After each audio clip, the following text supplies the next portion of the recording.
October 29 na Lunes, magandang umaga po. Tumanggi si dating Pangulong Arroyo na maghain ng plea para sa kanyang kasong plunder. Pero ang Sandigan Bayan na mismo ang naghain ng not guilty plea para sa kanya. May news to go si Maki Pulido. Maki? Awi and Cara, actually alam niya nakakaalis-alis lang ni dating Pangulong Gloria Arroyo.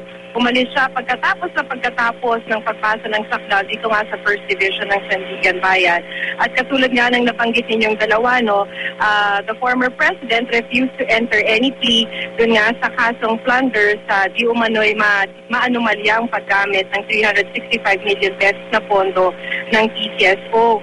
At dahil ayaw niyang mag-enter ng plea, Korte ang nag-enter ng not guilty plea para sa dating Pangulo.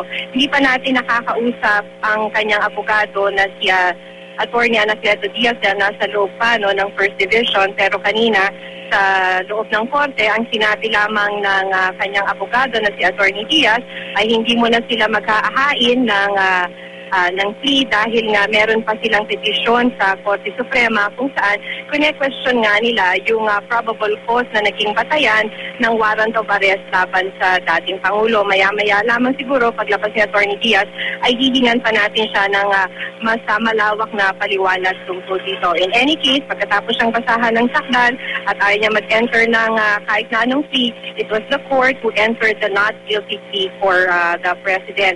In the same hearing ay hiningi rin ng dating presidente na bigyan siya ng pagkakataon na bisitahin ang puntod ng kanyang ina sa libingan ng mga bayani sa November 1. Pero kung ito man ay pagbibigyan ng korte ay malalaman na lamang natin ang desisyon ng First Division sa mga susunod na oras o araw.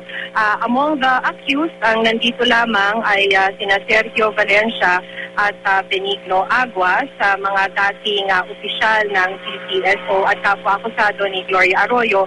Itong mga to, na-arraign na to nung nakaraang hearing, pero nandito sila ngayon dahil ang pinipetition nila ngayon mula sa First Division ay sila ay mabigyan ng piyansa. Ganon din naman kay Manoling Morato. Ang diferensya lang, si Manoling Morato na isa rin sa mga kapwa-akusado dito sa plunder case na dawit nga rito sa kasong ito, ay hindi pa nababasahan ng sakdal dahil nandun pa rin daw hanggang sa ngayon sa St. Luke's. Pero kanina ang sinabi ng prosecution, mismong prosecution nga ang naghain ng motion na manatili sa hospital arrest itong si Manoling Morato. Hindi abogado ni Morato, no prosecution. So hindi pa rin naman natin nakakausap si Attorney Caliongue dahil nasa loob pa siya ng First Division na of course dahil si Morato daw ay ang sinasabi nila from the previous hearings kaya hindi rin naman na-arraign ay may sakit sa puso at ginagamot nga sa St. Luke's.